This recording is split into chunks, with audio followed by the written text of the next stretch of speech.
راجل كبير في السن بيقبض المعاش بتاعه على إحدى ماكينات الصرافة، يلاقي اتنين شباب صيع بيسرقوا منه الموبايل وبيطلعوا يجروا على المكنة بتاعتهم.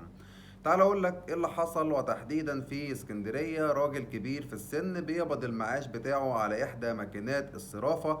يجوا اتنين شباب صيع، واحد راكب مكنة والتاني نزل من على المكنة، راح ناتش منه الموبايل وراح ركب على المكنة مع صاحبه وطبعا طاروا.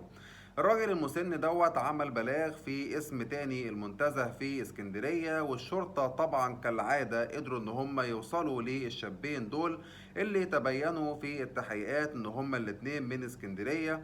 واحد منهم عاطل اصلا مش شغال، وطبعا كانت المكنة اللي هم سايقينها اصلا بدون رخصة. الشرطة قدرت ان هي تتحفظ على المكنة وتجاري التحقيق طبعا مع الشابين الصيع دول، وان شاء الله هياخدوا اكبر جزاء ليهم. مش بس سرقة، ده كمان سرقة راجل كبير في السن. انتوا بقى قولوا في كومنتات ايه انسب جزاء للاتنين الصيع دول.